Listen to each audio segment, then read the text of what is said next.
Hi everyone, welcome back to Simply Finance TV. It's me again, Marielle.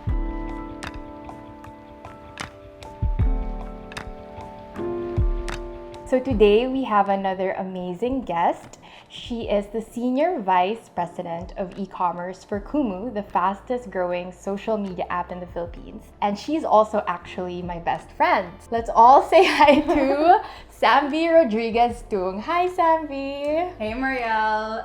I'm so happy to be here. I can't believe we're finally doing this. I know. It's been months, I think, of putting it off. I know. I wanted to invite you on the show, of course, because, besides being, a senior vice president at 30, even before this, you were country manager of 2 international startup companies already, as well as doing your own businesses on the side. So, you're really amazing. And I think a lot of people, especially women, look up to you right now. So that's why I wanted to invite you on the show. So before we begin with more personal questions, can you tell us more about what's Kumu doing with e-commerce right now? Well, in Kumu, I've been really excited about the work that we've been doing the past few months. We put up Shop Kumu, which is our e-commerce engine and marketplace on the Kumu platform. And it's just been one hell of a ride. It's the reception of the whole live stream e-commerce experience has been so warm and so exciting to see grow. And I'm just really excited with the different programs that we're going to be launching on Shop Kumu and all the different content around different products and brands that are going to be that the viewers are going to get to see in the coming months. Yeah. And it's really exciting because it's not just like your regular e-com platform where the product is there and then you just add to cart. This one has a more interactive live factor to it. So I think that's why it's really different and exciting. Yeah, so basically remember before the pandemic hit, the whole experiential shopping with your friends, with your mom or your sister or just your companion, and how social that experience used to be. But nowadays, because of how the industry has changed and our current predicament, that whole experience has kind of just disappeared, right? So the very exciting thing about live stream format is that you can engage with the live streamer, your favorite live streamer who is maybe talking about a product and asking questions about those products in real time. You kind of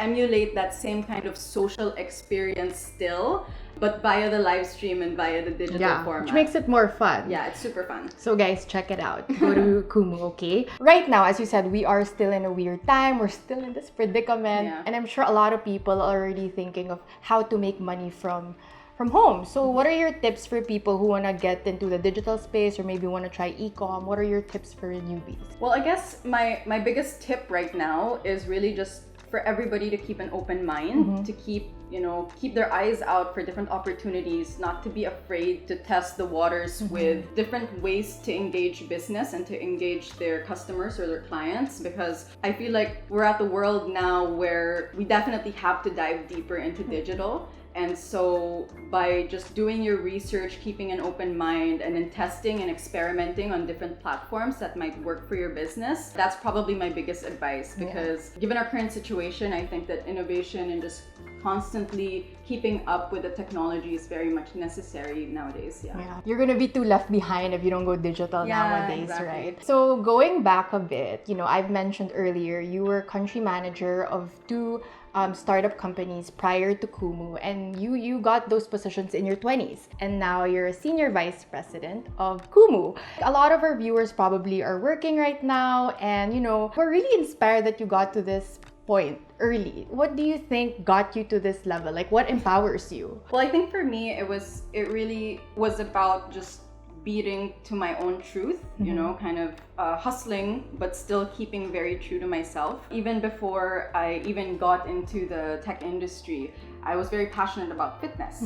And so at that time, I was still making a racket about we were doing VTRs together. We were doing some modeling gigs left and right. And then I was also working with Nike back then as a trainer because I loved fitness so much. And that gradually ended up leading me into the fitness space, but into the fitness and tech scene. And then finally being immersed into the tech scene, growing even more in that industry, and then where I'm at now. So probably that's my number one advice, is that, stay true to yourself and the opportunities will present itself and everything will kind of follow. But without saying that, of course, hard work discipline and all of that good stuff is really true as well. Like, you can't expect anything to be handed to you, and it's just a matter of understanding what it is you want out of your position as well and out of your career, and trying your best to just grow from it. Yeah, I think that's really important to really hone in on, that you really have to work hard for something if you want to reach a certain level. Because right now, honestly, if you go online, there are so many courses you can take, so many fast money making schemes that you could do. And I think the younger generation tend to forget that it's still really hard work at the very core of these things. Like, there's no shortcut. You, like, even before you became a country manager and all of that, you were already working college pa lang. So, you know what I mean? People don't see behind the scenes. I think I want to touch on this also because I do get some clients that want to quit their 9 to 5 and want to be full-time entrepreneurs already. And sometimes it alarms me because, wait, like, don't let go of the stability yet. Because if you let go of the stability now and you don't have like savings or anything, like, what if your business fails? So you're a true testament that a girl working in corporate and also having business on the side can work. So what's your advice for these women who just want to leave their 9 to 5? First of all, I understand why. Like, there are obviously different challenges that present itself in a 9 to 5 job, right? Like, not holding your own hours, perhaps, and having to deal with more bureaucracies and just the whole nature of the experience. But the way that I had always perceived and seen my career and my corporate role has always been to think of it as a paid MBA, right? So the way that I see it is I've always used each stepping stone in my career as an opportunity to really learn and grow and really extract all of the knowledge that I possibly can in that particular stepping stone or position. That has always led me into my next opportunity and so forth. What I'm saying is, like, to use your 9 to 5 job to kind of be your foundation for growth, and then pad everything on top of that, because I wouldn't be the businesswoman that I am today if I also did not have the experience and the growth and knowledge that I had also gained through my corporate experience. I think, people fail to realize that actually your job now, even if it's not your dream job or not your ideal situation, if you really milk the opportunity, whether you learn from your boss, you learn from your teammates, or the structure of the company, you'll really get a lot that you could pass on to your next projects. And just really milking every experience, every person you meet along the way, you learn from them. I really believe that also. You know what? Among like our friends, like you were one of the first that really, actually when we were in our early 20s, you're asking me, Marielle, you have savings, you're so magastos. So, what are your top money tips that you've learned in your 20s that you want to share to our viewers that, really worked for you now that you're in your 30s? Well, my number one money saving tip definitely is to always live within your means. That's number one. Yeah. Never spend money you don't have.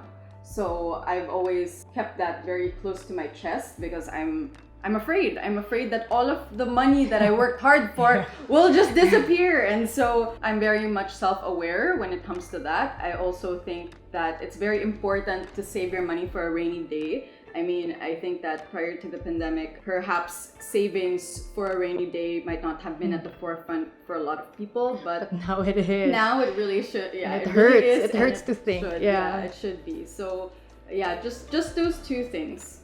For sure. So save. It's always saving, guys. All our guests remind us to save. So please listen to us. I think, it's just really nice that finally, because most of our guests before are pure entrepreneurs or doing their own thing. And now we see like a hybrid. It's like this corporate girl boss and this girl with her other businesses. So now you can see that you can succeed in both. So yeah, Sambie, can you tell our viewers where they can find you or how they can get on Kumu as well? So to all of our Simply Finance viewers out there, if you want to follow me, please follow my Instagram at sambie.tung. And if you guys have some questions or are interested in opportunities at e-commerce in Kumu, please email us at shop@kumu.ph. Thank you so much, Sambie, and I'll see you at work on Monday online. Okay, so guys, thanks again, and I hope that you learned, a thing or two from Sambie. And if you want to get into e-commerce or the digital space now, I hope that you try it and research. Or if you're still in your corporate job right now, remember that you're still so lucky to have a job during this pandemic. As usual, you can follow me on